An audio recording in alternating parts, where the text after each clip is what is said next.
Buenas noches, estimados hermanos. Qué gusto que estemos reunidos para este importante evento. Pero antes de iniciar, hermanos, voy a pedir que todos nos pongamos de pie para empezar con palabras de oración. Así que donde se encuentren, inclinemos nuestros rostros, hermanos, oremos. Oh bendito Padre Celestial, Dios Todopoderoso, Creador de los cielos y de la tierra.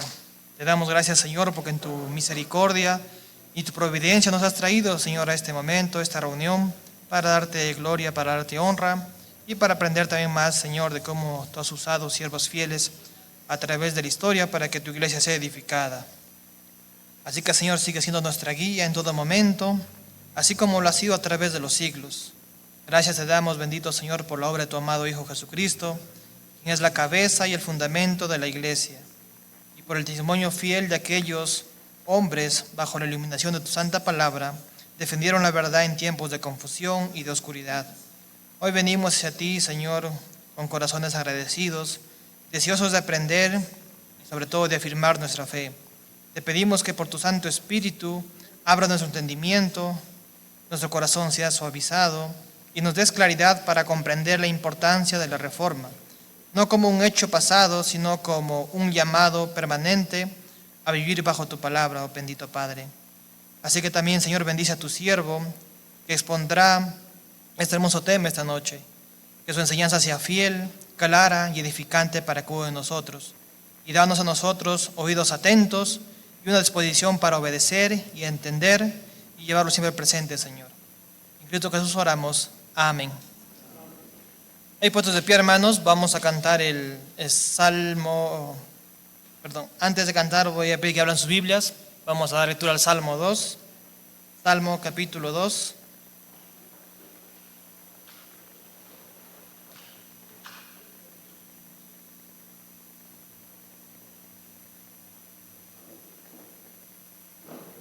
Salmo capítulo 2 dice así la palabra del Señor. ¿Por qué se amotinan las gentes y los pueblos piensan cosas vanas? Se levantarán los reyes de la tierra y príncipes consultarán unidos contra Jehová y contra su ungido, diciendo: rompamos sus ligaduras y echemos de nosotros sus cuerdas. El que mora en los cielos se reirá, el Señor se burlará de ellos. Luego hablará a ellos en su furor y los turbará con su ira. Pero yo he puesto mi rey sobre Sión, mi santo monte. Yo publicaré el decreto. Jehová me ha dicho: mi hijo eres tú, yo te engendré hoy. Pídeme y te daré por herencia a las naciones, y como posesión tuya los confines de la tierra.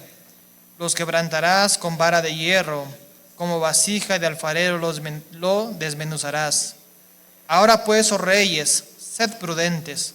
Admitid amonestación, jueces de la tierra. Servid a Jehová con temor y alegraos con temblor. Honrad al Hijo para que no se enoje y perezcáis en el camino, pues inflama de pronto su ira. Bienaventurados todos los que en él confían. Amén. Vamos a cantar, hermanos, el Salmo 24. Por favor, si nos pueden ayudar de repente a repartir algunos salterios. Salmo 24, la versión A. Del Señor es la tierra y todo lo que hay en ella, del mundo y sus habitantes que viven en él. Salmo 24.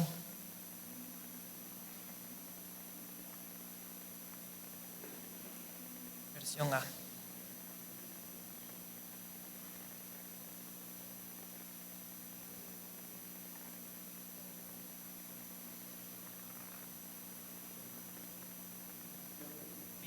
La versión A.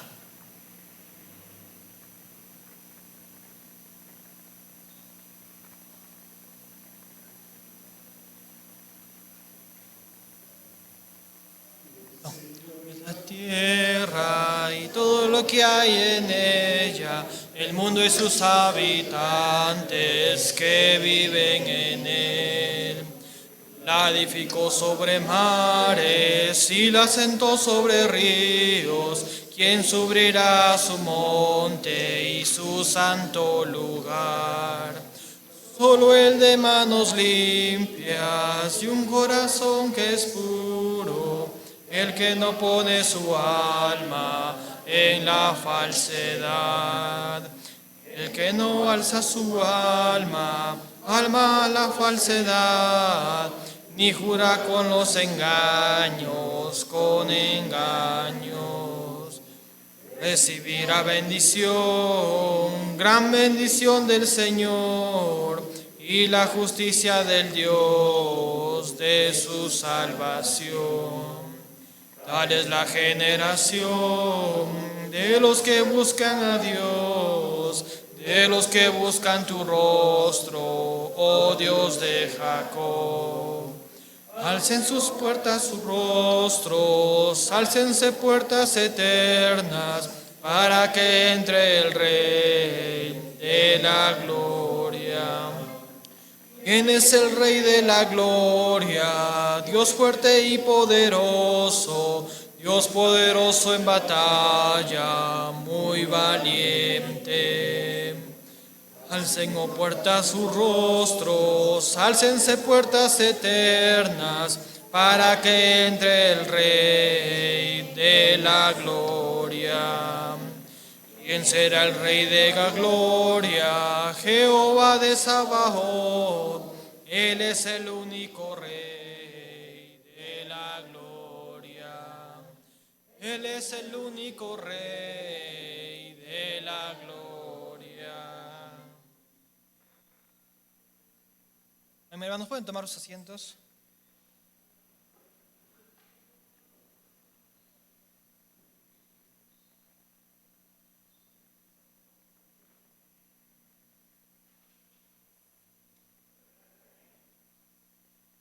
Nuevamente, hermanos, muy buenas noches. También buenas noches a aquellos que nos están siguiendo, sea por Facebook, YouTube o también los que están por Zoom. Damos las gracias hoy nuevamente al Señor por que nos permite reunirnos como iglesia una vez más. Y hoy nos convoca, hermanos, un tema de gran importancia histórica, teológica y espiritual, especialmente para nosotros como iglesia presbiteriana.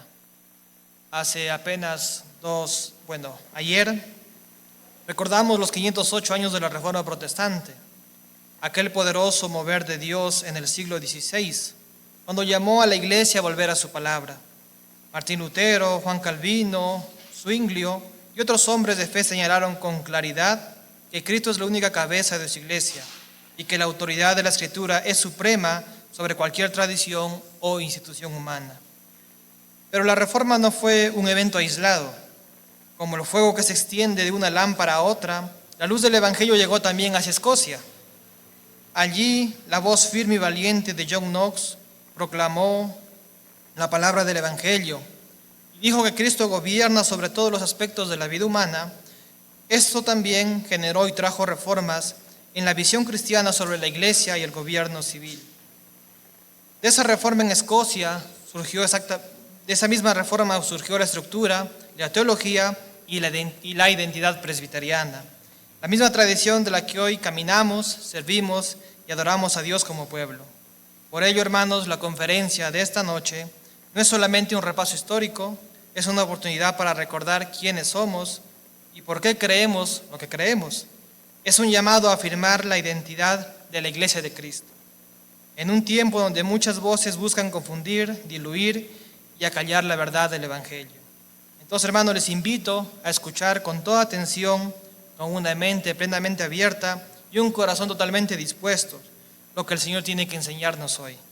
Que no solo comprendamos la historia, sino que también renovemos nuestro compromiso de vivir como una iglesia fiel a la palabra y ser guiadas únicamente por Cristo nuestra cabeza.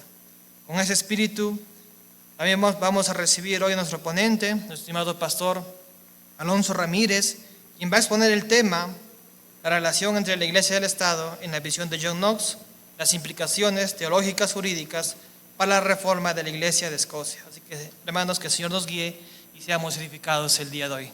Doy pase a nuestro estimado pastor para empezar con la exposición de esta noche.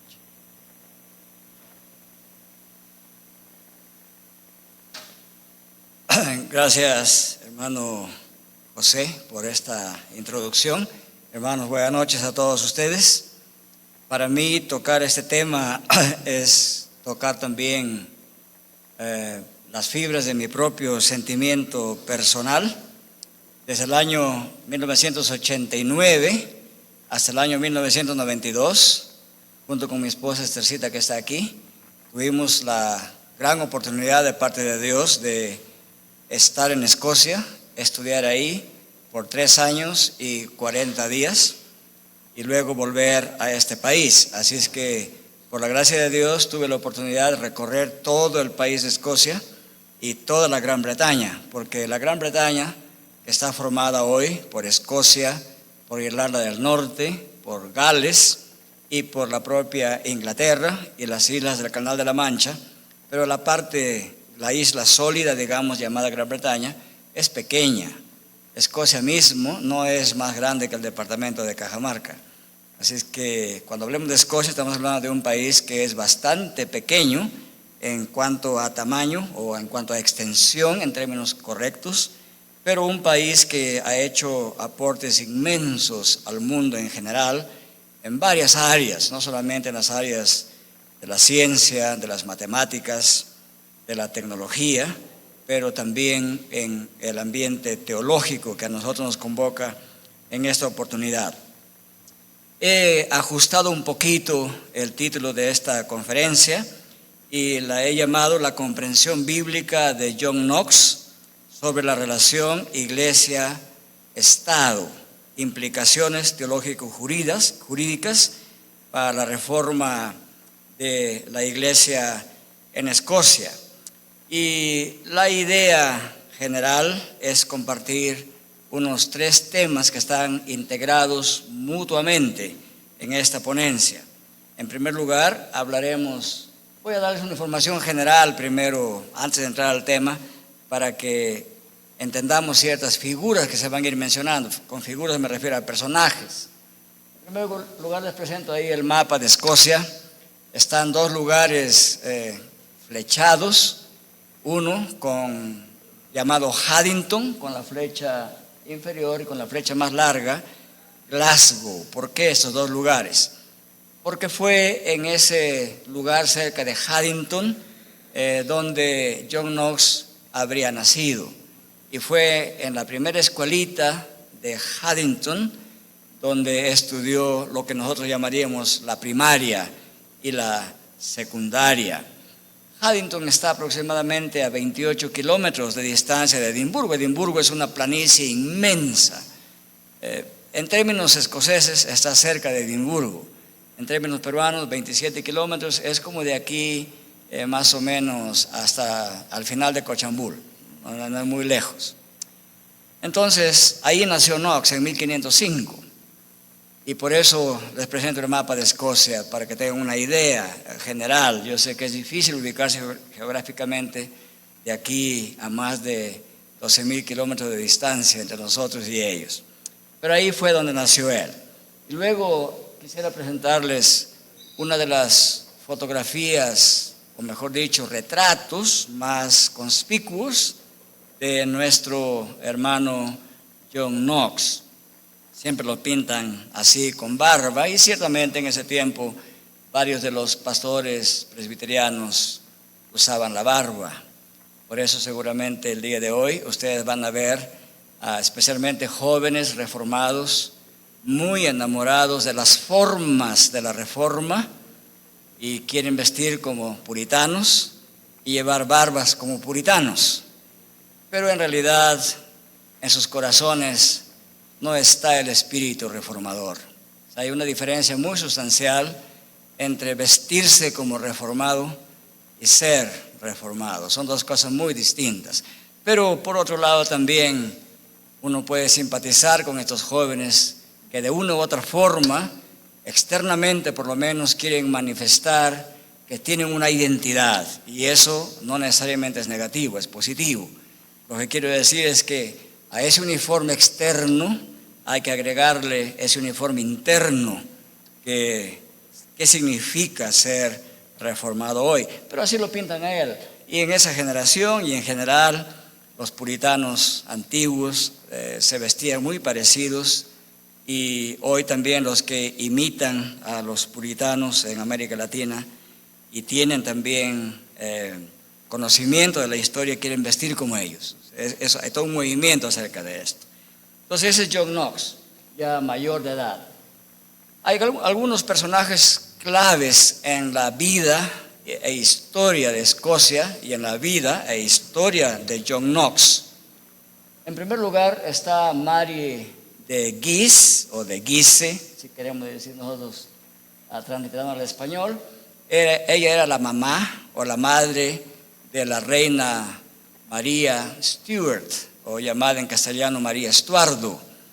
Y como María Stuart, cuando tenía 5 años de edad, la trasladaron de Escocia hacia Francia, porque el esposo de su madre era francés, de la casa de Lorena.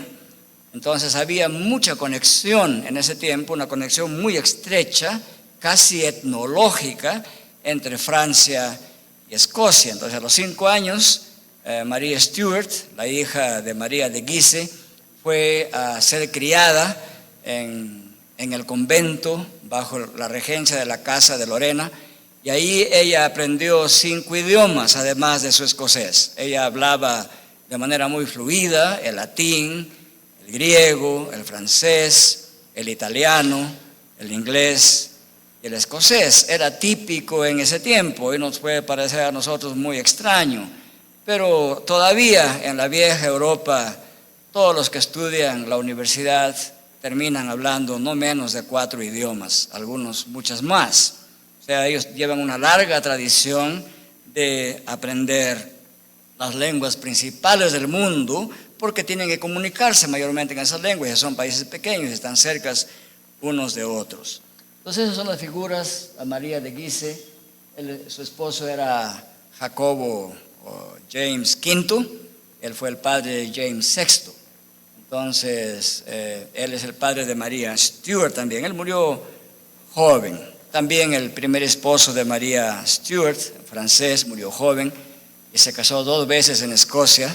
La primera vez de manera legal, la segunda vez de manera, según la historia escocesa, ilegítima, y eso valió que ella sea perseguida, que los presbiterianos escoceses formaran su ejército y la capturaran y la pusieran prisionera y la obligaron a dimitir, y en su lugar nombraron como rey de Escocia. Ella era bien católica, bien antirreformada en el corazón, pero en las formas generales, muy diplomáticamente, negociaba con los presbiterianos. Pero al ser encarcelada y obligada a dimitir, entonces su hijito, James VI, o Jacobo VI, a los casi 1 año de edad, fue coronado rey de Escocia. Pero obviamente él fue coronado, él no reinaba, reinaban en su lugar vicariamente los que se llamaban regentes. Entonces, por eso les presenté estos personajes. James Hamilton, por ejemplo, del conde de este condado de Arran, en Escocia, él era un regente en Escocia. Entonces, eso quería que tengan una idea.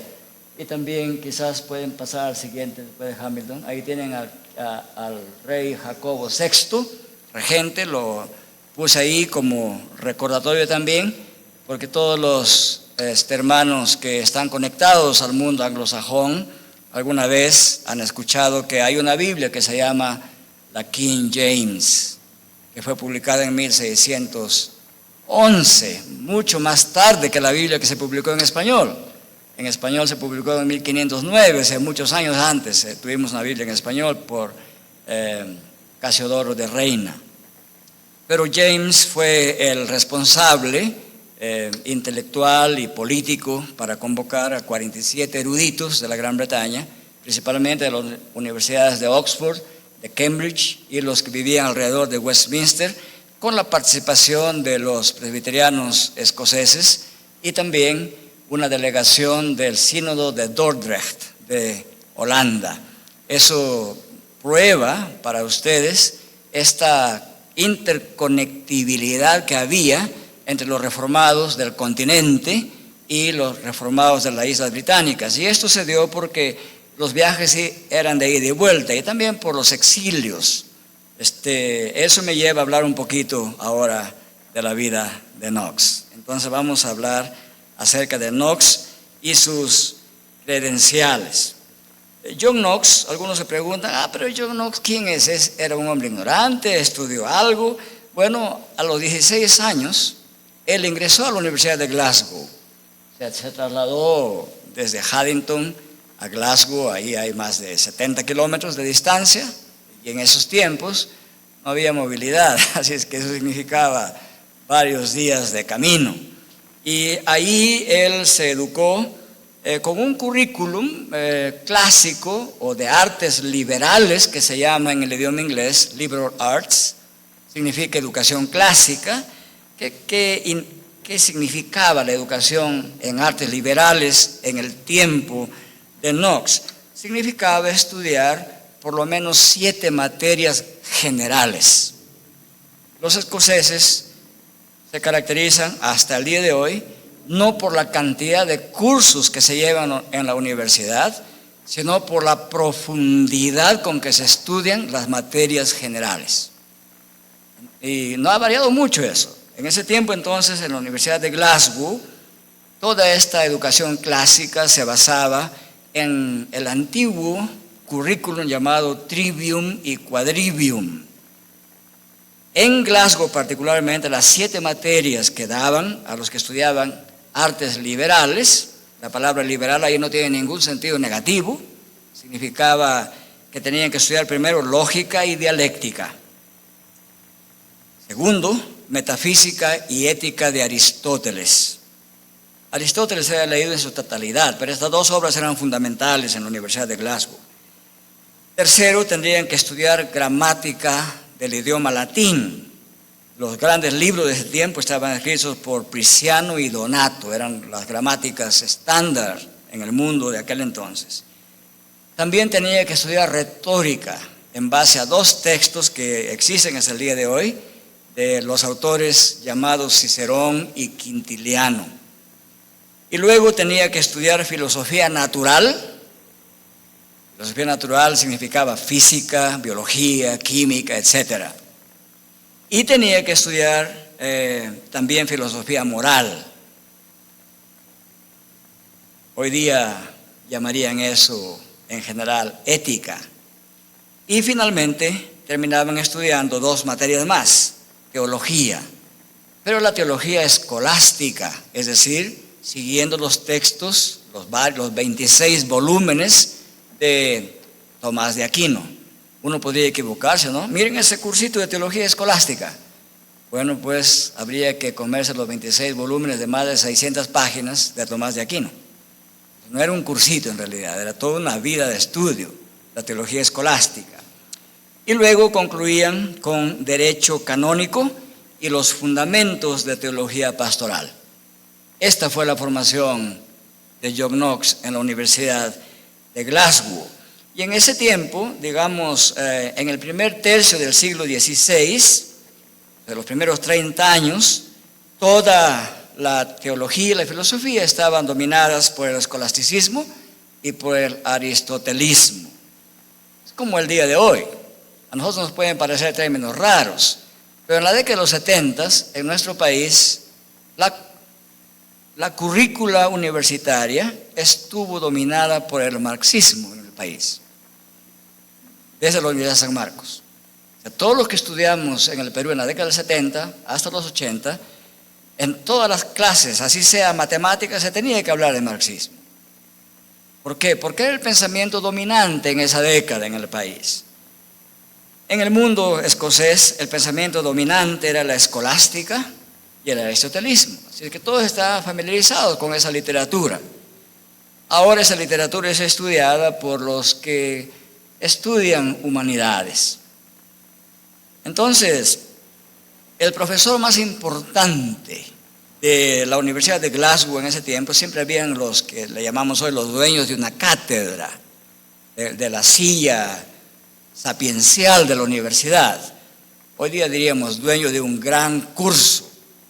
Y John Major era el filósofo por excelencia en la Universidad de Glasgow. 2 obras de él se conservan todavía. Él fue teólogo y jurista y filósofo educado en Francia.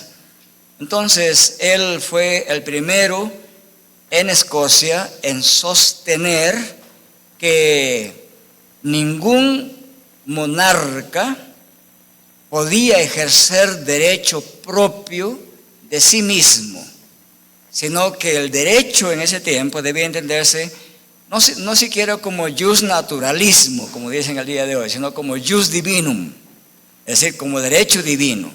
En otras palabras, la ley de Dios tenía primacía y supremacía sobre el Estado y sobre las instituciones dentro o paralelas al Estado. Esa era la concepción básica de John Major. Entonces ya pueden ustedes entender cómo es que John Knox tenía ideas muy claras acerca de la iglesia y el Estado en aquel entonces. Y he escogido este tema porque de haber estudiado en ese país y conocer un poco de la política británica y conocer la política de aquel entonces en Escocia del siglo XVI, me quedó muy claro que a menos que se hubiera confrontado la estructura monárquica o la estructura del Estado, entre comillas, de ese tiempo, la reforma no podría haber sucedido desde el punto de vista político, social, económico y religioso, humanamente hablando. Sé que la providencia de Dios estuvo en todo esto, pero la providencia de Dios tenía en Escocia un estado monárquico con una ley del rey que se creía que tenía derecho propio a gobernar sin interferencia de nadie más que él mismo.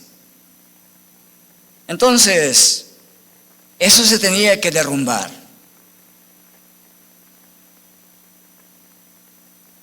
Hoy día hay algo parecido. Nuestro Estado peruano, lamentablemente, personificado en lo que llamamos Congreso de la República y Poder Ejecutivo, no solamente creen, pero han asumido un carácter monárquico, malévolo en el país.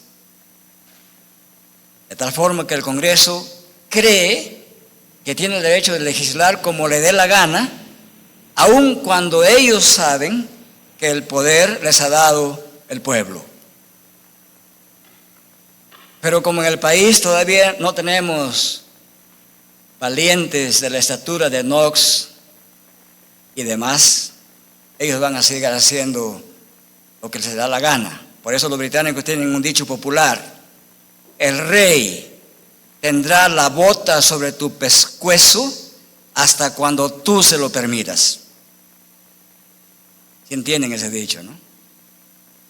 Bien, entonces John Knox tenía esa influencia, pero él también, después que terminó sus estudios, conoció a un gran hombre llamado George Wishart, predicador de la Reforma Luterana en Escocia. Y cuando ya tenía 38 años, el Señor lo convirtió a John Knox en creyente, porque él ya había tenido la oportunidad de estudiar las Escrituras en los idiomas originales, principalmente en el griego, la Septuaginta, porque él mismo confiesa que no tenía mucho manejo del hebreo, pero que conocía los fundamentos del hebreo. Entonces, a los 38 años convertido, John Knox empezó a estudiar el tema de cómo debe ser esa relación entre el Estado y la Iglesia. Y comenzó un movimiento reformador en Escocia. Comenzó un movimiento reformador en alianza con varios nobles escoceses. Nobles en ese tiempo eran condes que gobernaban ciertos estados. Escocia tenía 3 estados en ese tiempo. Cada estado era gobernado por un príncipe, digamos, que le llamaban el noble o el conde, etc. Entonces hubo una alianza entre él y algunos de ellos que fueron conversos también al protestantismo. ¿Cómo fue la labor del reformador? Vamos a ir al punto número 2 en nuestro PPT. ¿Cuál es la labor del reformador en cuanto a la iglesia y el Estado? Para entender esto tenemos que saber un poquitito acerca de cómo era la estructura económica y política de Escocia. La económica era así.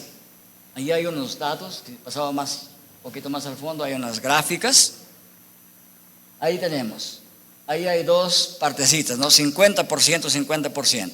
El 50% de la tierra y de los recursos financieros estaban en manos del clero católico romano.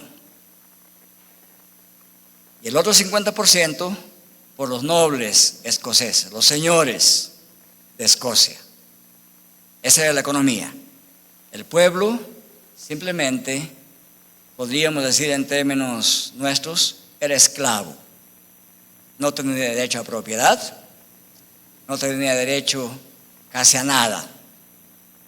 Entonces, esa era la situación.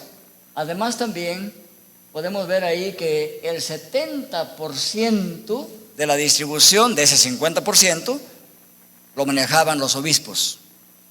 Eran los dueños del dinero. Y el 30% lo daban a las parroquias.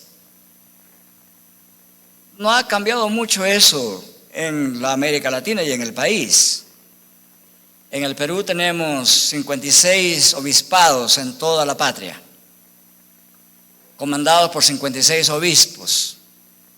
Todos ellos reciben sueldo del Estado, es decir, de nuestros impuestos. Antes recibían el equivalente de sueldo de ministro de Estado. Fujimori les cortó al 80%.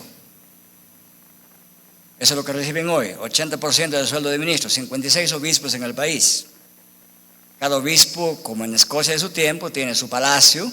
Aquí en Cajamarca hay un palacio obispal, cerca de la Catedral Dominicana, y en cada lugar, junto a la Catedral principal, hay un obispado, pagados por el Estado. Y los curas sí viven una vida de pobres, la mayoría, porque ellos, si no hay ofrenda de los santos, si no hay bautismos, matrimonios, etcétera, reciben muy poco, entonces tienen que desempeñarse en una segunda vocación, como profesores, etcétera, haciendo cualquier otra cosa. No ha cambiado mucho el sistema en nuestra patria, solo que hoy eso está muy disimulado. El concordato que tenemos entre el Estado peruano y el Estado llamado Vaticano permite que se le siga pagando a los obispos esa cantidad. Hubo un tiempo en que incluso el Estado pagaba al nuncio apostólico, que es nombrado por Roma, por el Vaticano. El nuncio apostólico en aquel entonces, en tiempos antes que Fujimori hiciera recortes, recibía un sueldo pequeño de $9,000 al mes. Entonces, los 34 millones de peruanos están muy callados porque el Perú no necesita reformas, ¿verdad? Está bien que sea así.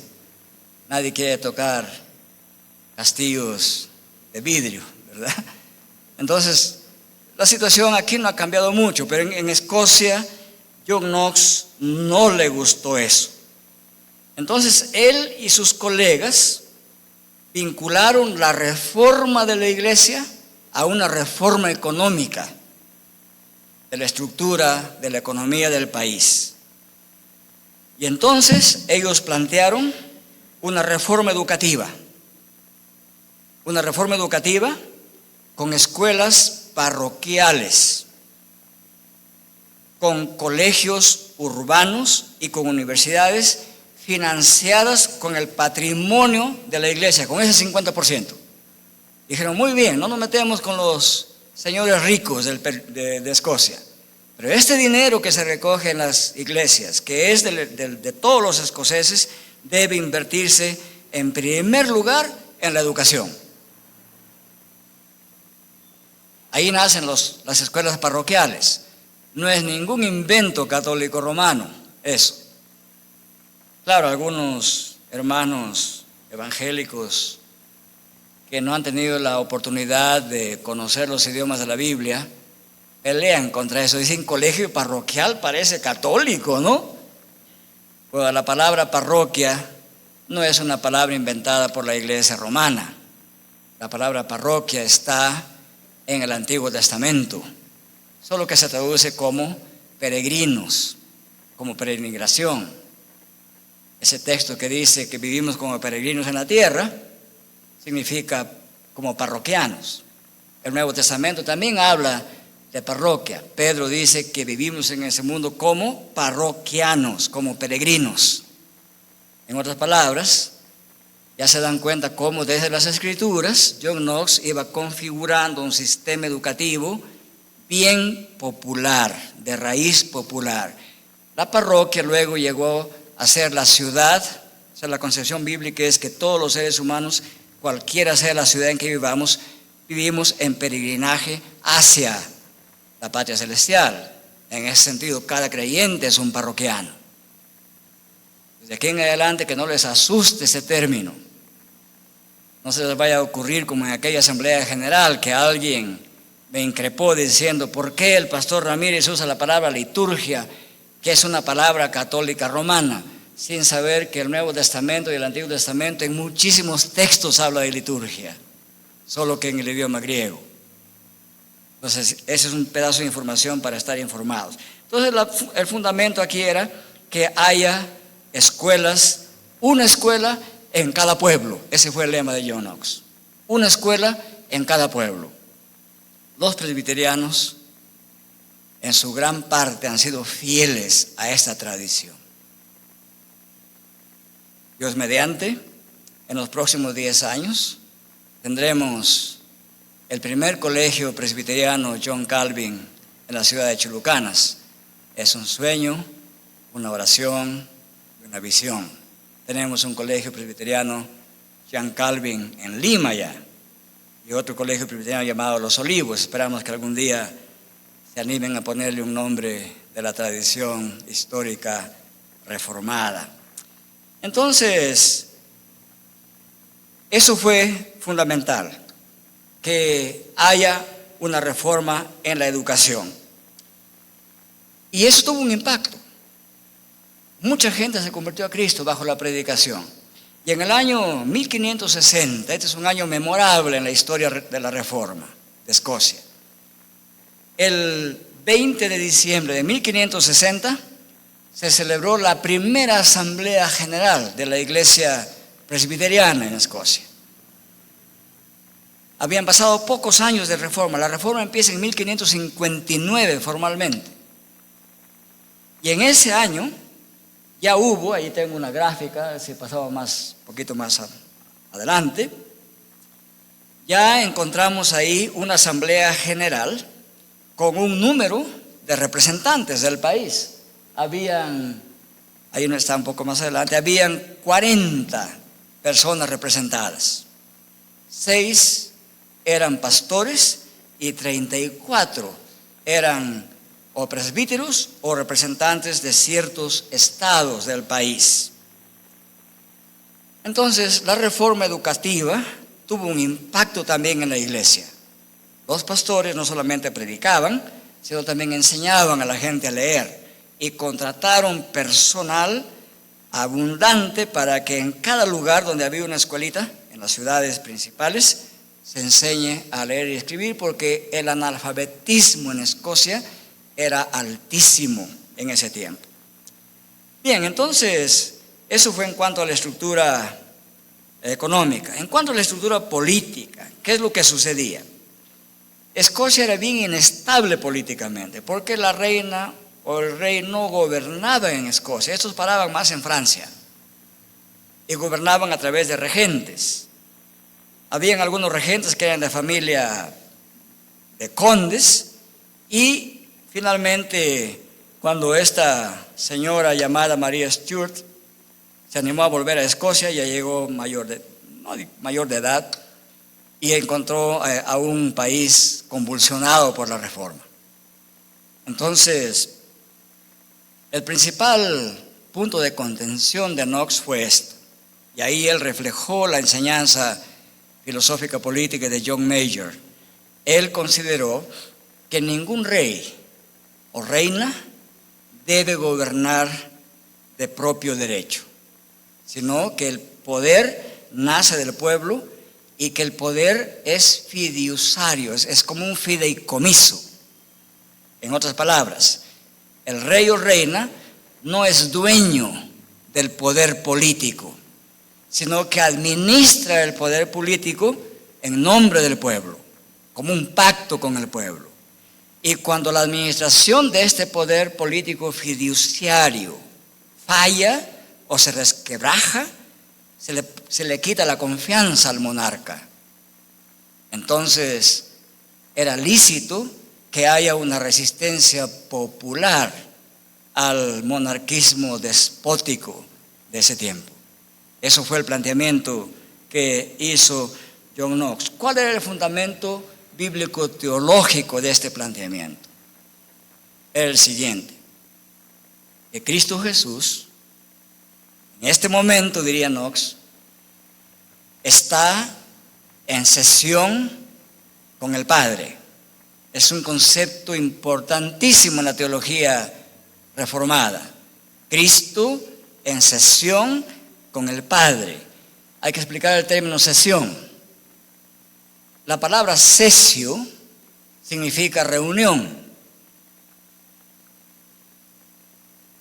Entonces, cuando Cristo Jesús asciende al cielo, es entronizado como el Rey de todo el universo y lo que hay en el universo.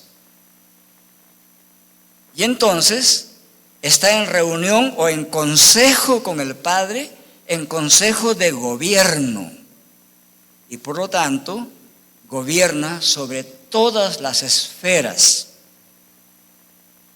de la vida de un país. Cristo gobierna sobre el rey y gobierna sobre el Estado y sobre la iglesia. Dios ha creado a la familia, ha creado al Estado como instituciones y las gobierna ambas. Por lo tanto, es Señor de ambas. Y como eso es verdad, en consecuencia, ambas tienen autoridad jurisdiccional distinta, pero bajo el mismo Rey, que es Cristo. En consecuencia, tiene que haber una colaboración entre iglesia y Estado, respetando sus esferas de autoridad. Entonces, para no se me duerman, porque esto es medio largo, quisiera pasar al punto tercero en los slides, que es la concepción bíblico-teológica que tenía Knox de la relación iglesia y Estado, que es el tema central de esta noche. Y hay 7 tesis que podemos plantear ahí, que Knox las concibió. No es lo mismo que las 7 tesis de Mariátegui, pero este es un número coincidente, ¿verdad?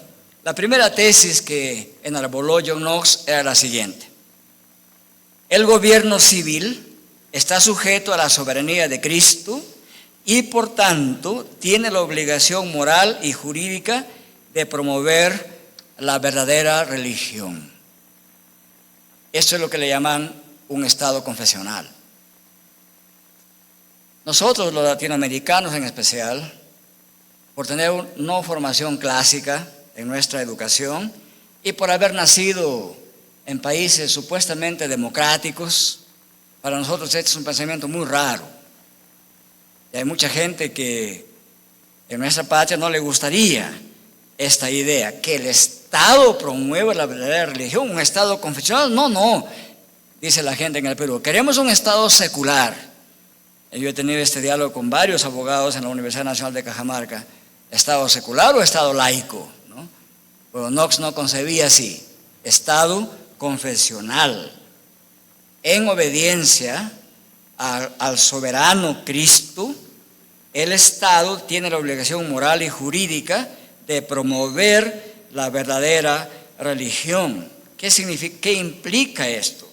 Esto implica que hay una distinción ontológica entre dos reinos, el reino de Cristo y el reino político.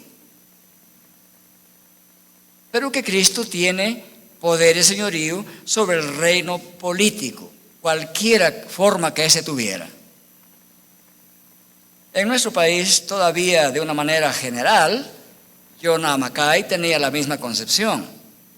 No lo dijo en los términos knoxianos, pero sí lo dijo en esta sentencia. En una de sus cartas a la Iglesia de Escocia, como informe de lo que vio en el país en sus 9 años de misionero, educador en Lima, como jefe del Colegio Angloamericano o Colegio San Andrés en Lima, él dijo así: viendo el gobierno de Augusto B. Leguía y lo que hizo Augusto B. Leguía en el oncenio en el Perú, él dijo así: En el Perú, en el trono del Perú, está sentado Satanás. Se necesita una reforma en el Perú. Bueno, él cambió un poco su discurso en el futuro. Ese es otro tema.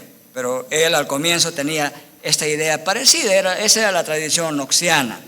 Entonces, el fundamento o principio de la supremacía de Cristo sobre toda autoridad humana, sobre este principio Knox articuló una teoría del derecho divino, que le llamaban jus divinum en ese tiempo, por lo cual limitaban el poder civil bajo la ley de Dios. O sea, el poder civil, ya sea rey, reina o condes, tenían límites. Y el límite lo ponía la palabra de Dios. A eso le llamaron ellos lex Dei en el idioma latín. Y la segunda tesis era la siguiente: Cristo es rey, no solo de la iglesia, sino también de las naciones. Esto es lo que en Escocia le llamaban que él creía en la cristocracia. No aristocracia, no democracia, sino cristocracia. Probablemente primera vez que algunos de ustedes escuchan esa palabra, cristocracia, el gobierno de Cristo, en otras palabras. La implicación jurídica de esta tesis de Knox era la siguiente: que el magistrado, decía él, no posee potestas sui juris. La hermana Milagritos entiende bien este lenguaje, ¿no? Como abogada. Es decir, no tenía potestad por derecho propio. Eso quiere decir, traducido al castellano popular. Entonces, sino que tiene una autoridad delegada de parte de Dios. En términos jurídicos naturales, nos concibe a la magistratura o al acto de gobierno, como les dije, como una función fiduciaria de pacto divino. Si el gobernante traiciona la correcta administración de este fideicomiso político que en pacto con Dios y el pueblo se le da, si lo traiciona, entonces el pueblo tiene derecho a quitarlo como depositario de ese pacto y del bien común. El pueblo puede resistirse. Bueno, Juan Calvino tenía el mismo concepto en el continente también. La tercera tesis sobre el Estado, Iglesia, era así: en el Estado, el magistrado es la autoridad en general, o el gobernante, desempeña un oficio fiduciario, por tanto está en la obligación de legislar conforme a la ley moral revelada. En otras palabras, el criterio para cuestionar una ley y para aprobar una ley era si esta ley concordaba o no con la ley de Dios en general. Bueno, eso en el Perú se asume solamente de manera formal y quizás podríamos decir de manera burlesca. ¿Cómo se asume esto? Ustedes han visto a los ministros jurando con sus manos, o no sé si debo decir garras, ¿no?, sobre la Biblia, ¿verdad? Uno se pregunta, ¿sabrán algo del Evangelio? ¿Sabrán realmente lo que están haciendo? En las formas están tratando de decir, miren, yo voy a asumir mis funciones sobre la base de este libro. Eso quiere decir en las formas. Pero en el corazón, muchos de ellos dicen, yo voy a asumir mis funciones según las ganas que tengan en mis garras.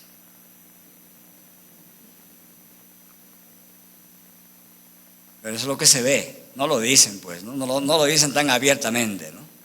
Pero es lo que se ve. Pero Knox discrepaba de eso. La implicación jurídica de esto era que Knox introduce una teoría del derecho natural de resistencia, basado no en el consentimiento popular, no en el vox populi. Él no creía eso. Una resistencia basada en el principio de la ley divina como superior sobre el Estado y sobre la Iglesia. Eso no es igual que vox populi, vox dei. que algunos gritan sin saber qué significa eso, ¿no? La voz de Dios o la voz del pueblo, la voz de Dios. Él no creía eso. Esta resistencia, decía él, es un acto de fidelidad pactual, no de rebelión. El pueblo se constituye en el garante del pacto ante la violación de la ley de Dios por el monarca o por el magistrado, por el gobernante en general. La cuarta tesis de Knox sobre la relación iglesia y Estado era esta: los estamentos del orden político tienen funciones jurídicas o, que es lo mismo, tienen función constitucional. ¿Qué significa esto? El orden político tradicional escocés era que tenía estamentos, tenía nobleza, tenía magistrados y representantes del pueblo. Habían esos tres estamentos en Escocia. Y él les dijo así, Knox, voy a citar literalmente, abro comillas: a vosotros os corresponde el salvaguardar la república y preservar la verdadera religión, reprimir la tiranía de los príncipes cuando comiencen a destruirla. Eso escribió en el año 1848, se publicó su famoso tratado llamado Apelación. ¿Qué implicaba esto teológica y jurídicamente? El hecho de que los estamentos tienen función constitucional. Este principio configura la doctrina de la interposición contra el magistrado. Es decir, los magistrados inferiores deben actuar como custodios del pacto nacional. Y para esa fecha ya existía este pacto nacional escrito. Yo lo acabo de traducir la semana pasada para que vaya como parte de nuestros documentos constitucionales en el futuro pronto. Hemos concluido esa traducción del Pacto Nacional de 1638, que fue firmado en una pequeña iglesia que todavía está de pie en Edimburgo. Se llama la iglesia de Greyfriars. Hay una piedra grande, larga, como un batán bien gigante. Ahí está el manuscrito. Algunos cortaron su dedo y firmaron con su sangre ese Pacto Nacional de 1638 y se comprometieron ellos a defenderlo. Ellos son los custodios del Pacto Nacional. Knox anticipa entonces así una forma embrionaria todavía de constitucionalismo reformado, es decir, la autoridad no es indivisible ni ilimitada, la autoridad es funcional y pactual. Quinta tesis de Knox: siendo la Iglesia y el Estado instituciones establecidas por Dios, y siendo que existe entre ellas una distinción de jurisdicciones, sin embargo deben asistirse mutuamente. Esto se lo dijo en su carta a la reina regente, a María de Guise. Knox sostiene una clara distinción entre las esferas, Estado e Iglesia, sin separarlas como se hace en la actualidad. Él decía así en su carta a la reina regente, abro comillas: distinguimos entre autoridad de la Iglesia y la del poder civil. Sin embargo, siendo ambas ordenanzas de Dios, o quiere decir instituciones de Dios, deben asistirse mutuamente, cierro comillas. Eso decía Knox en su carta. ¿Qué implicaba esto? Implicaba que él reconoce la dualidad de poderes, lo que le llamaban duplex regimenen en el idioma latín. Pero él negaba la autonomía absoluta de cualquiera de los poderes. La Iglesia no tiene poder sobre el Estado tiene poder sobre la Iglesia. Son poderes cooperantes. Por lo tanto, la Iglesia no legisla en materia civil, pero el Estado tiene el deber de proteger la pureza del Evangelio. La relación es de cooperación jerárquica bajo la soberanía de Cristo como Rey. Esa era la quinta tesis. La sexta tesis: el Estado tiene la obligación civil de suprimir la idolatría. Esto crea chispas en las mentes de muchísimos de nosotros los peruanos. Con esto culmina Knox su defensa de la acción civil contra la idolatría. Él no creía que la idolatría era un simple error o pecado moral o cultural. Eso es lo que él creía. Escuchen lo que él dijo. Dijo así. Así empieza la cita. Debéis, está hablando al país en una carta que se llama la Carta to the Commonalty of Scotland, se llama la carta, y les dice así: debéis exigir a vuestros magistrados que la idolatría y la misa sean suprimidas, y si ellos se niegan, vosotros mismos estáis obligados a remover tales abominaciones. ¿Cuál es la implicación teológica y jurídica aquí? Esta doctrina responde a una concepción del derecho penal teonómico, donde la idolatría constituye una violación del pacto nacional. Eso estaba expresamente dicho en el pacto nacional, y se comprometieron a borrarla del país. Ustedes leerán un día el pacto nacional en español y van a ver eso. La comunidad política, como sujeto moral colectivo, debe purgar la transgresión para preservar la justicia y evitar el juicio divino. Finalmente, estas 6 tesis de John Knox coinciden, convergen con la teología política expresada en nuestra Confesión de Fe de Westminster, que es heredera del pensamiento knoxiano y escocés. Esta confesión de 1647 dice lo siguiente: el gobernante civil no debe arrogarse la administración de la palabra y de los sacramentos, ni el poder de las llaves del reino de los cielos. Se no puede aplicar disciplina en la iglesia.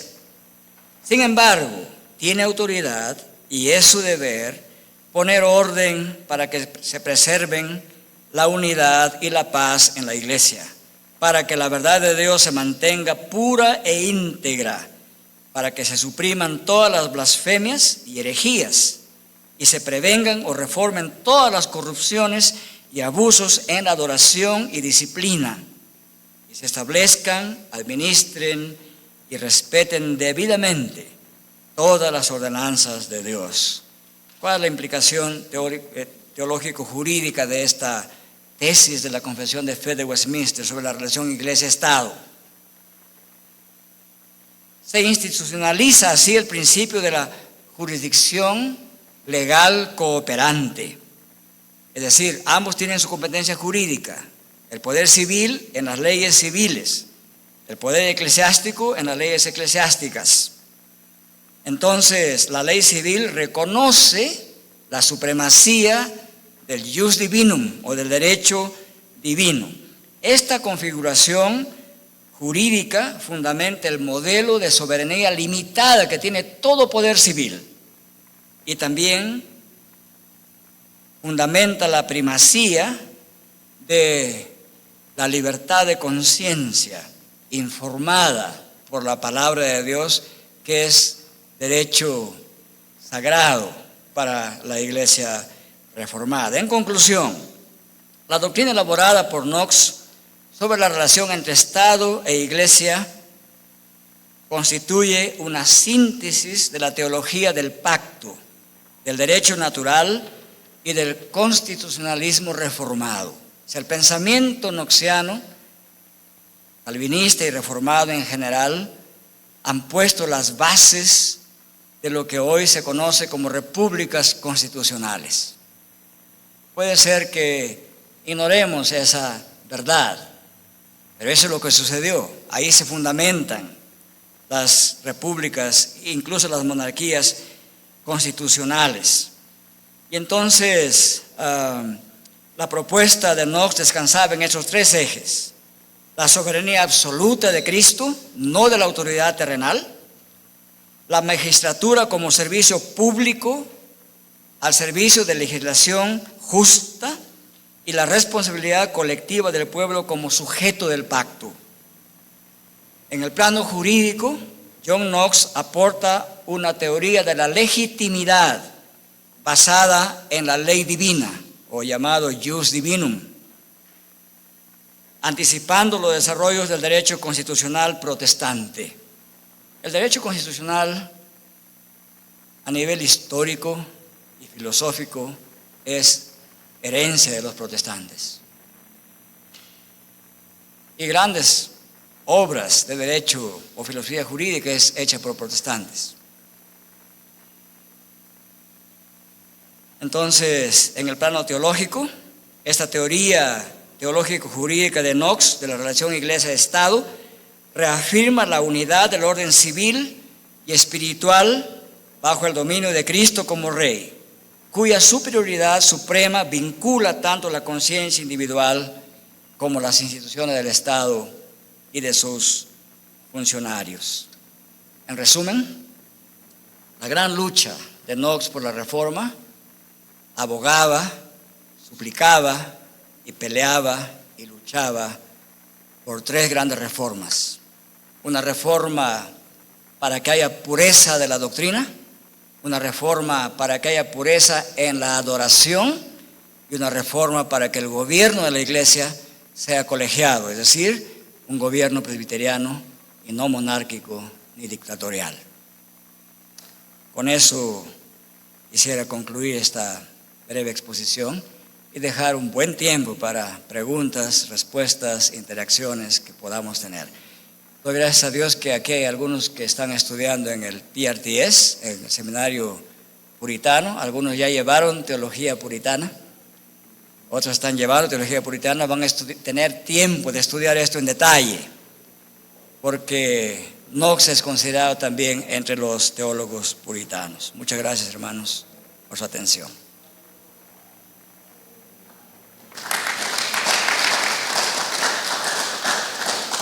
Muchas gracias.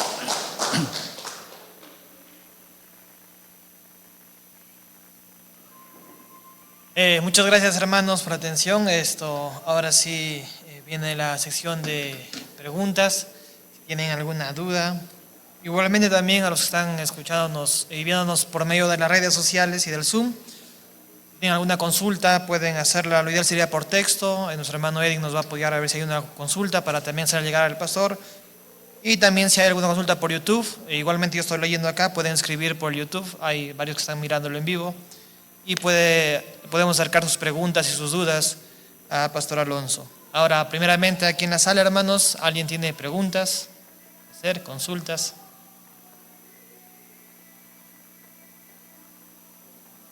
¿O ha estado todo muy claro o no se ha entendido nada? Ah, ya, muy bien, hermano, Augusto.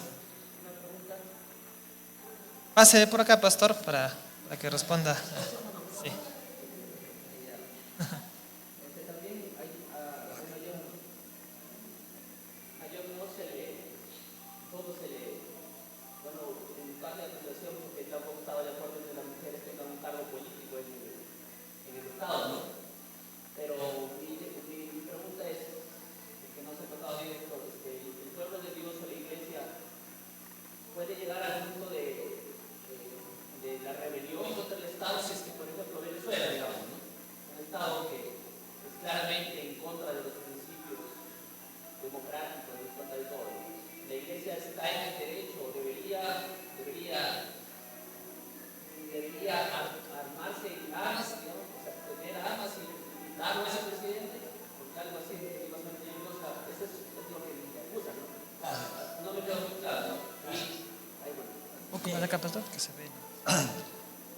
Dos cosas sobre la primera. Es completamente cierto que John Knox no concordaba con el principio ni la idea de que las mujeres ocuparan el poder político y el poder en general. Él escribió un tratado muy específico sobre este tema, que se llama The First Blast of the Trumpets Against the Monstrous Regiment of Women, que en castellano significaría el primer toque de la trompeta contra el monstruoso régimen de las mujeres. Y obviamente ese tratado le ha merecido a Knox una serie de insultos en diferentes foros filosóficos, jurídicos, etcétera, etcétera. Yo lo he traducido también al castellano para que algunos que quieran hacer una crítica la hagan de manera informada, de verdad, y no hablen cosas al aire. Dentro de poco se publicará, lo puedo entregar a ustedes como consistorio, como adelanto, para que lo estudien, lo lean, si quieren divertirse con la política de ese tiempo. En esencia, en realidad, cuando uno traduce ese texto, uno podría traducirlo en términos modernos, significaría así, ¿no?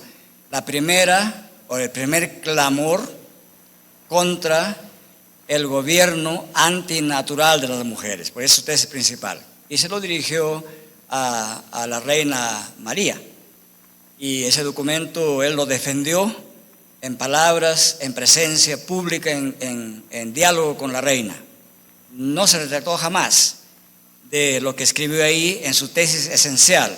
Sí confesó que lo había escrito en términos muy duros, pero no se retractó de su tesis central. Eso sobre la primera parte. Sí es cierto, él así lo concebía, así lo escribió y su testimonio está ahí escrito. En la segunda parte, Knox, si él respondiera a esta pregunta leyendo sus escritos, él diría: no, hermano Augusto, no le corresponde a esta congregación local o nacional como tal levantarse en armas. Lo que la iglesia tiene que hacer es explicar y hacer una gran campaña para que la autoridad civil, si obedeciera la voz de Dios y se diera cuenta que es guardiana del pacto que hemos hecho de que el gobierno de este país o del otro no es un gobierno por derecho propio, sino que gobierna bajo la providencia de Dios o la ley divina. Entonces es el magistrado civil menor que tiene que organizarse. Digamos, la región Cajamarca tendría que organizarse con su ejército, con el CEPITA número 7, y a nivel macrorregional, y convencer a los generales y todos, no para rebelarse, sino para defender la ley y el derecho de una tiranía que se ha puesto por encima y fuera del derecho. Eso se respondería con los escritos de Knox. Y no se llamaría rebelión. La rebelión estaría dada por el monarca que usurpa el derecho divino y transgrede el acuerdo que hay, que no gobierna de sí mismo ni para sí mismo, sino en base a este pacto entre pueblo y autoridad. Eso sería en términos knoxianos. Ahora, eso lleva a la pregunta que la van a hacer seguro. Entonces, ¿un cristiano puede usar armas? Los reformados y reformadores no tienen ninguna duda sobre eso. Parecería muy raro que se haga esa pregunta. No hay duda. ¿Acaso hay duda de que eso se puede hacer legítimamente? Por ejemplo, si se diera el caso en que nuestro ejército se da cuenta, supongamos que el ejército también tuviera porque el ejército pactista escocés, los presbiterianos tenían un ejército en Escocia, con capellanes, pastores. Henderson, por ejemplo, Alexander Henderson, uno de los que ayudó a escribir la Confesión de Fe escocesa, con otros Juanes, John Knox, John de Warrington, etc. Él era el capellán principal del ejército pactista que derrotó al ejército de Carlos I en el Castillo Nuevo, Newcastle. Era capellán y era diplomático. Él negoció los términos de la Liga Solemne y Pacto de 1643, 42-43, mediante la cual se llamó a la Asamblea de Westminster.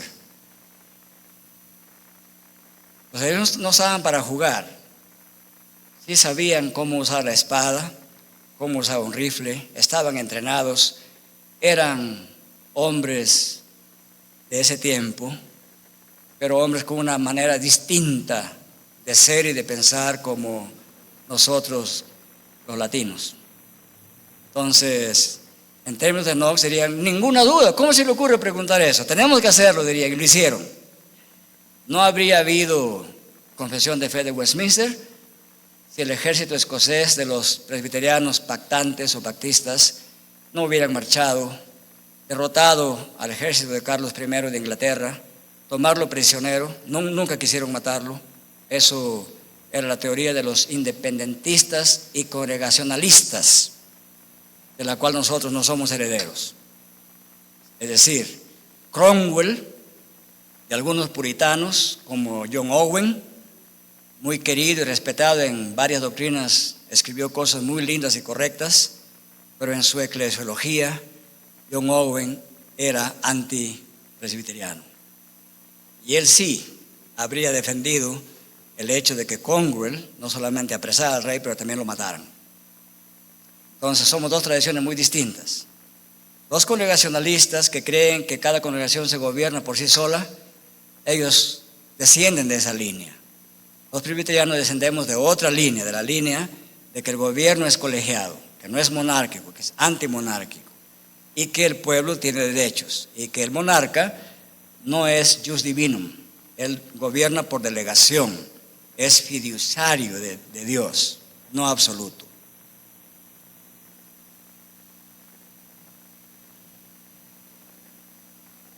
Muchas gracias, pastor, por la respuesta. ¿Alguna otra consulta aquí en la sala? Si hay alguno por Zoom, algo, si es texto me lo pueden enviar. Mientras, si de repente aquí en la sala hay alguna otra pregunta. Sí, acá en YouTube hay una. Primera esa, disculpe. Primera el hermano Ciro y luego acá en YouTube.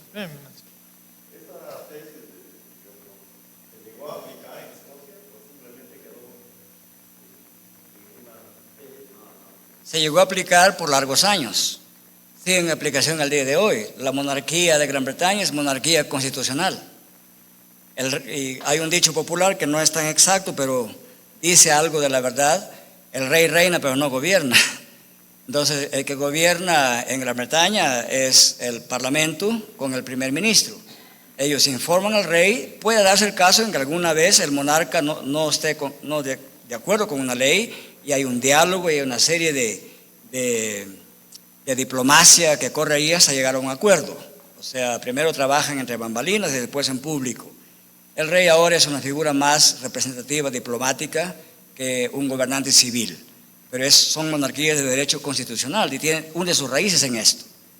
O sea, no es una cosa de imaginación extraterrestre, ¿no? Es una realidad concreta. Y en Escocia pasó así por mucho tiempo.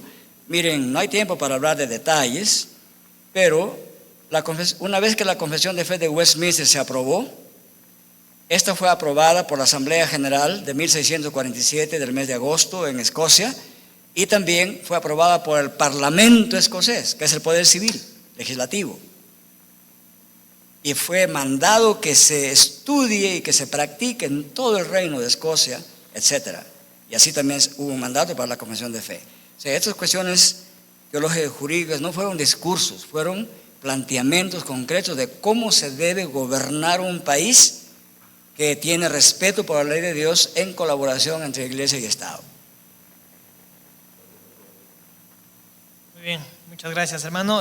Primero acá el de YouTube y luego el pastor, por favor, Walter. Tengo una consulta acá por YouTube. La pregunta es esta, pastor Alonso. De acuerdo con la exposición, para que una reforma de tal magnitud se lleve a cabo, ¿los gobernantes civiles deben ser necesariamente cristianos? ¿Qué problemas traería si son paganos?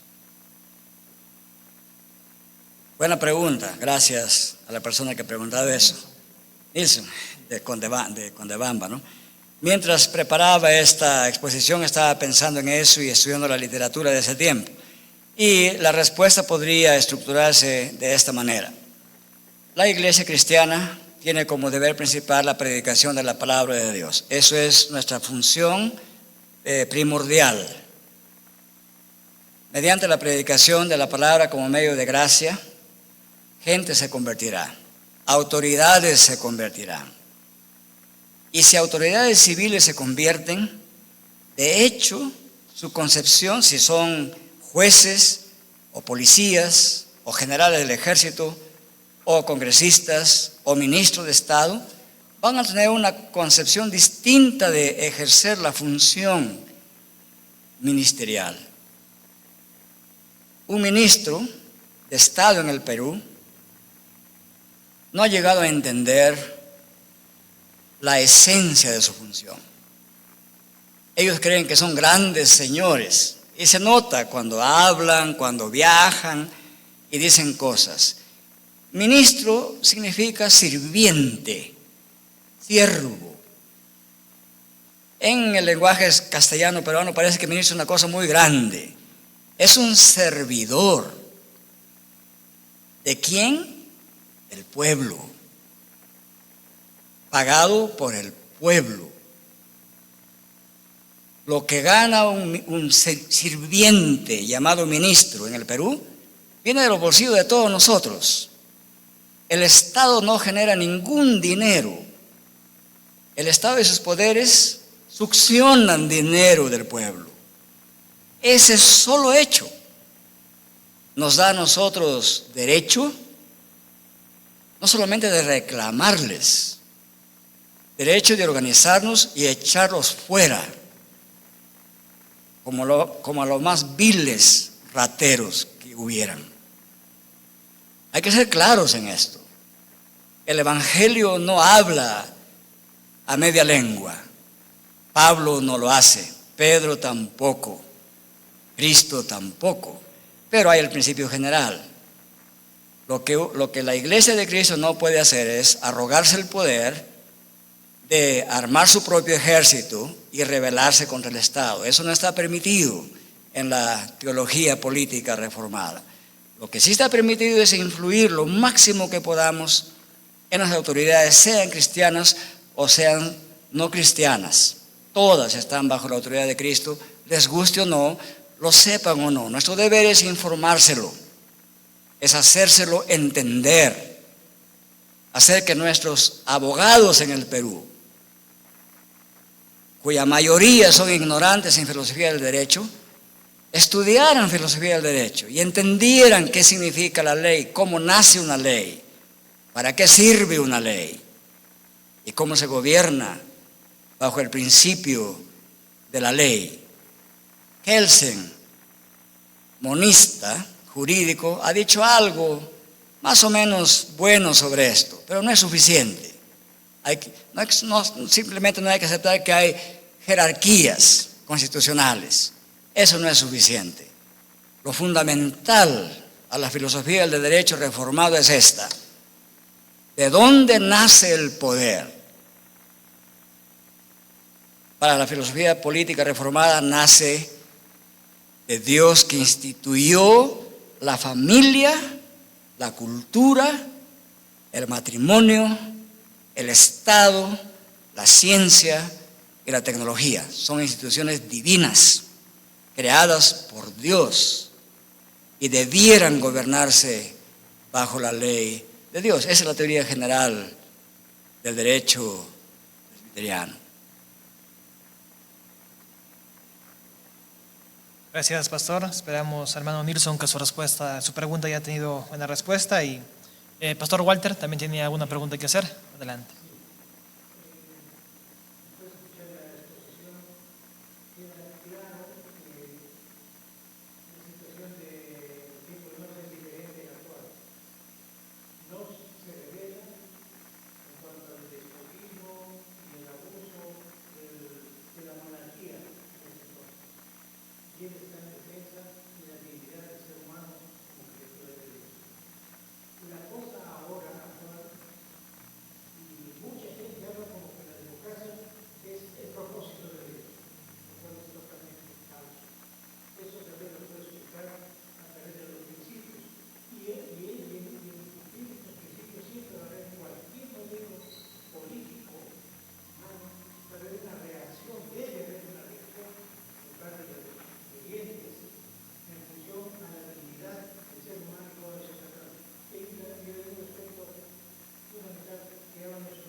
Gracias, pastor Walter. Bien dicho.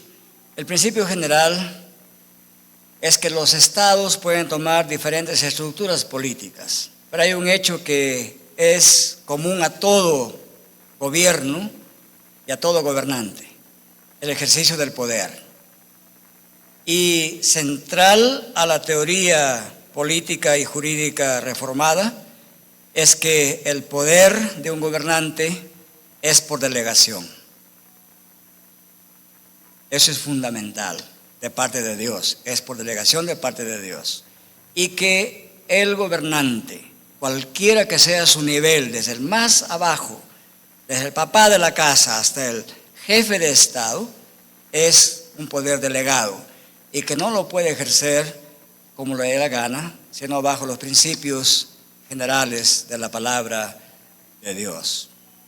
Eso es el principio más fundamental sobre el cual se erige toda la filosofía jurídica y filosófica reformada. Gracias, pastor. Si me parece que hay alguna pregunta de Zoom, esto me lo están ahorita haciendo llegar para poder leerla, para que todos puedan escuchar la pregunta. Buenas noches, hermanos. Tengo una pregunta.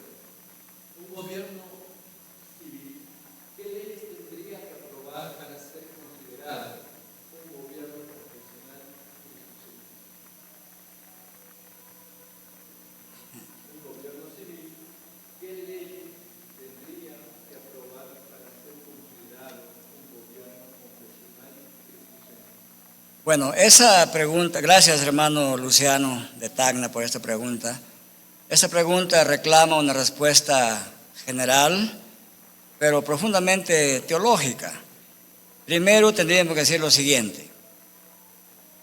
Antes de especificar qué leyes, tendríamos que decir como tesis general que toda ley que un país necesite debe ser construida y debe ser aprobada con la evaluación de los principios generales de la Escritura. Es una respuesta general, pero no se puede dar, se tiene que decir, mencionar una ley particular para hablar sobre ello. Pero vamos a poner un ejemplo. Vamos a suponer que un día se le ocurra al Parlamento peruano que el próximo año estará formado por la Cámara de Senadores y Cámara de Diputados. Vamos a suponer que un día se les ocurra a este Congreso, y podría ser que se les ocurra porque ya sabemos lo que pasa en este Congreso de la República y Congreso de la República, que digan que los animales son sujetos de derecho y que los ríos son sujetos de derecho y que el bledo es sujeto de derecho y que el abrojo es sujeto de derecho y la pimienta también y el comino también. Claro, nos parece irrisorio, pero eso puede pasar. ¿Y por qué pasaría? Porque la gran mayoría de nuestros congresistas no están allí por ser personas brillantes intelectualmente o personas estructuradas económicamente. Están allí la mayoría, porque es la forma más fácil de vivir. Tener 6 o 7 asesores para hacer leyes sin sentido a veces, como aquella que querían plantear hace unos días, que a todos aquellos que son víctimas de extorsión, el Estado no les cobre el IGB. ¿Se pueden imaginar ustedes con esa laya, como dicen nuestros paisanos, de congresistas? Eso implica que estas personas están ahí no para hacer leyes para el bien del país. No saben cómo justificar su ociosidad en el Parlamento. Entonces habría que evaluar cada ley. Y para eso la Iglesia tendría que postular de entre su pueblo personas capaces al Congreso. No solamente criticar de fuera. Hace tiempo necesitamos una formación aparte de la universitaria que tenemos, una formación en filosofía jurídica reformada para preparar personas que no hablen tonterías en el Congreso, como aquel congresista que le preguntó al presidente del Banco Central de Reserva. Imagínense ustedes, le hizo preguntas que no le competen tomar decisiones a él, sino al Congreso. Si hay tanta reserva neta, ¿por qué no ordena que la gasten? Bueno, no, él no puede hacer eso. Si un congresista pregunta eso, y si fuéramos un país serio, con leyes serias, hace rato que tendríamos que devolverlo a estudiar inicial, educación cívica de segundo secundaria, ¿verdad?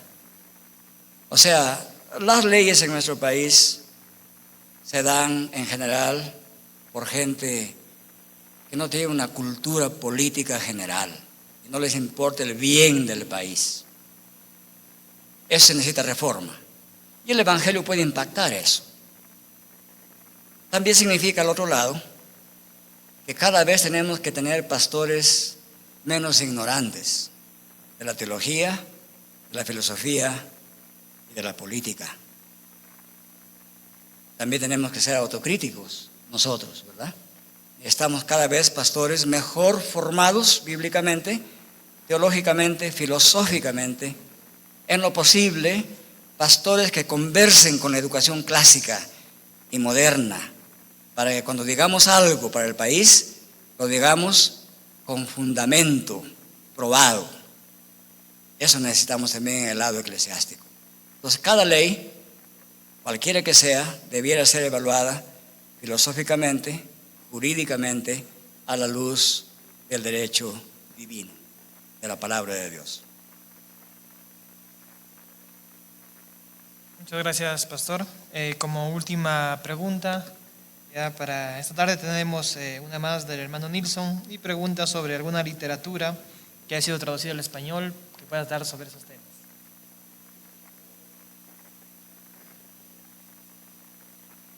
Lamentablemente hay muy poca literatura traducida sobre este tema. Casi toda la literatura sobre este tema está todavía en latín y en inglés todavía. Hay hermanos que están avanzando en esto. Por ejemplo,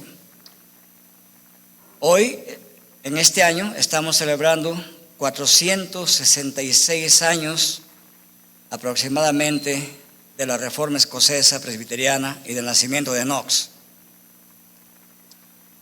Y no hay ningún libro publicado serio sobre la biografía de John Knox. ¿Qué les parece esto? Hay millones de presbiterianos en el mundo. Hay casi 1 millón de presbiterianos en Brasil. Brasil ha avanzado más en eso. Probablemente ellos sí tengan algo en portugués. Más de 3 millones de presbiterianos en México.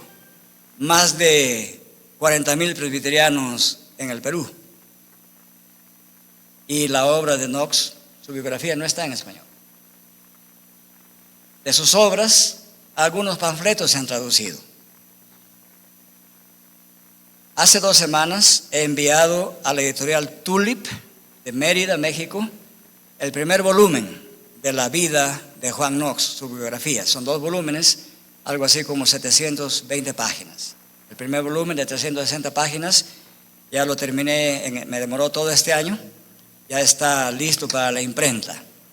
Y hemos acordado con la imprenta, he aprendido un poco después de traducir 23 libros, he aprendido cómo manejar esta situación. Antes inocentemente les daba el derecho a las editoriales, de manera que yo me quedaba amarrado de brazos. Cuando quiero publicarlo aquí no se puede, o quiero publicarlo en otro lugar no se puede. Pero esta vez hemos hecho un contrato, según el cual les doy la traducción gratuita. Es una traducción bien costosa, porque había que traducir del francés, del latín, del escocés y del inglés. Y entonces no les cobro un solo centavo, o un solo peso, como dicen ellos, por la traducción, pero nos enviarán 100 copias para nuestra iglesia en el Perú cuando lo publiquen. Yo mantengo el derecho, el copyright de traductor, y me enviarán el PDF de la obra publicada, de manera que lo podamos publicar aquí o en cualquier lugar donde se necesite.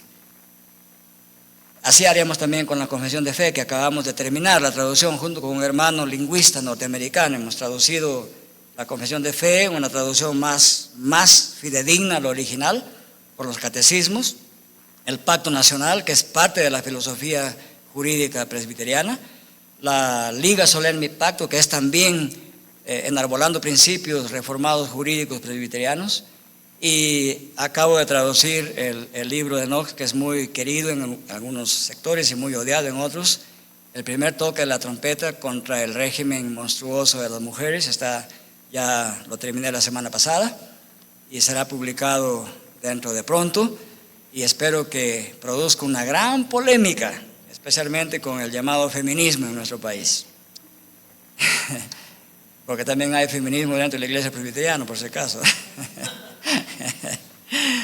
Y habrá un buen debate sobre ese tema. Habrá exposiciones y diálogos. Sería bueno estudiarlo y pelear duro contra lo que dice el texto. En realidad, eso es saludable. Y hay una obra muy famosa de Samuel Rutherford que se llama Lex Rex, que en algunas universidades de América Latina es estudiada esa obra en idioma inglés. No está todavía, creo yo, publicada en español. Está en mi plan de traducción a los próximos 5 años, si Dios me diera vida 5 años más. Ese libro está en el próximo año empezaré sobre esa tarea.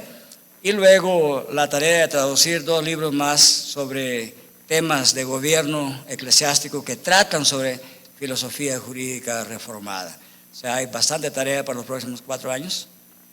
Dios quiera, que he prometido a él trabajar hasta los 7.5 en la traducción, y claro, uno nunca sabe si eso sucederá, pero si eso sucede, habrán algunas obras que leer y que informarse en el futuro inmediato. Muchas gracias, estimado pastor. Bueno, hemos terminado, hermanos, la sesión de preguntas. Nuevamente voy a pedir que podamos aplaudir a nuestro pastor por la exponencia de esta noche.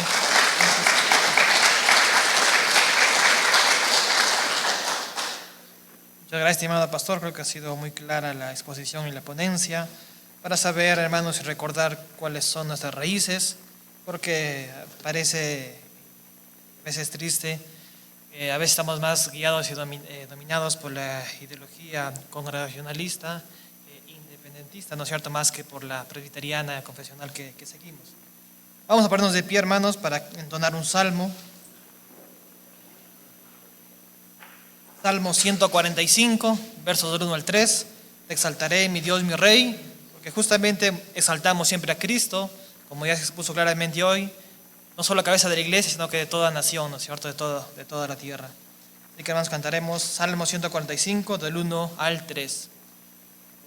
Exaltaré, mi Dios, mi Rey, y bendeciré tu nombre eternamente y para siempre. Cada día te bendeciré y alabaré tu nombre eternamente y para siempre.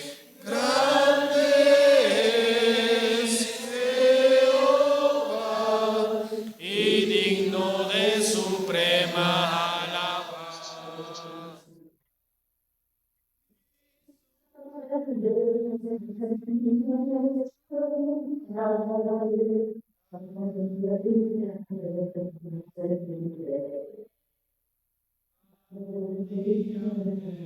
Bendeciré, cada día te bendeciré.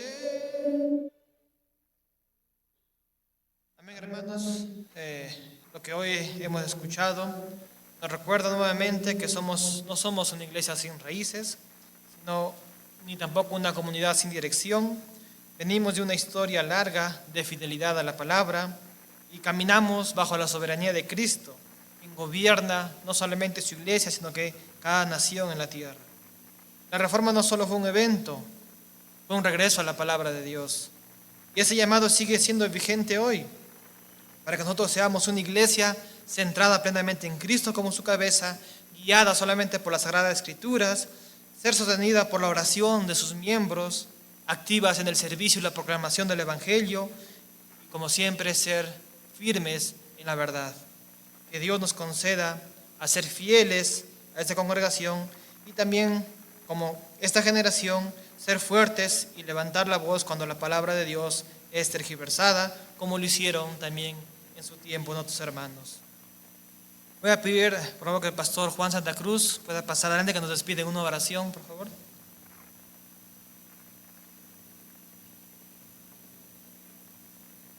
Oremos, hermanos. Amantísimo Padre, nos inclinamos ante usted en esta noche, profundamente agradecidos por este tiempo que hemos tenido de aprender acerca de este tema tan importante como un legado de nuestro hermano el pastor John Knox para todos nosotros, para nuestro tiempo. Oramos, Padre, y le rogamos que siga bendiciendo a nuestro pastor Alonso Ramírez también, que siga dándole más sabiduría, más conocimiento, que pueda seguir trabajando en la traducción de estos libros que son tan importantes para nuestra formación y para la formación de nuestros jóvenes creyentes.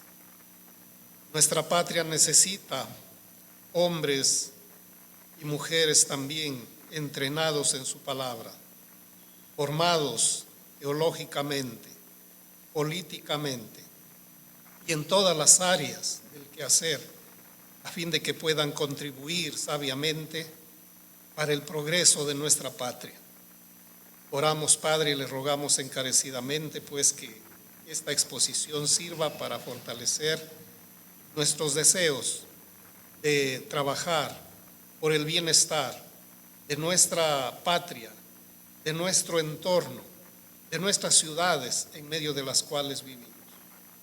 Oramos, Padre, y le rogamos encarecidamente que su bendición sea sobre esta exposición y que bendiga a todos los que han tenido esta oportunidad de escuchar, no solamente aquí presencialmente, sino a través también de los medios tecnológicos que usted ha permitido tenerlos.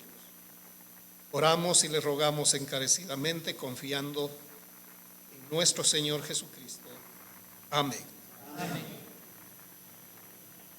Pueden tomar los asientos, hermanos. Con esto, hermanos, damos por terminado esta pequeña conferencia. Así que damos gracias a todos ustedes por haberse dado el tiempo de venir. Y también damos gracias al Señor por ese tiempo de enseñanza, de edificación. Creo que ha sido de gran bendición para todos nosotros recordar la obra que Dios ha hecho a través de la historia y particularmente en la Reforma Escocesa. Y cómo Él usó hombres, ¿no es cierto?, en este caso como John Knox, para que la iglesia volviera a la fidelidad de la palabra y se proclamara el señorío de Cristo sobre todas las áreas de la vida. Una vez más agradecemos de manera especial al pastor Alonso Ramírez, que nos ha guiado hoy con tanta claridad en este importante tema acerca de esta relación entre Estado y Iglesia y sus implicancias teológicas para que nuestra fe también sea fortalecida hoy. Que el Señor lo continúe fortaleciendo, pastor, en su vida, en su ministerio, para que siga edificando la Iglesia de Cristo. Agradecemos también a cada uno de ustedes que han asistido y también a aquellos que nos han seguido a través de las redes sociales, hermanos. Muchas gracias por las preguntas, por haber prestado su atención. Y que lo que han aprendido hoy, hermanos, no solamente sea información, sino que sea una invitación a reflexionar, a orar, a cada vez irnos más a las Escrituras, también a estudiar más, a conocer cuáles son, de dónde venimos y también a dónde vamos, hermanos, como iglesia, y claramente a vivir con la convicción de lo que queremos, que Cristo es Rey y la cabeza de la iglesia, ¿no es cierto?, de toda la tierra, ¿no?, de toda autoridad. Sigamos creciendo en la fe, hermanos, en la santidad y en la fidelidad de la palabra de Dios, recordando que la Reforma no solamente es un hecho histórico, sino un llamado permanente para volver siempre a las Sagradas Escrituras. Que la gracia de nuestro Señor Jesucristo, el amor de Dios el Padre y la comunión del Espíritu Santo sean con todos ustedes, ahora y siempre. Amén. Muchas gracias, hermanos. No se levanten todavía, hermanos, no se levanten.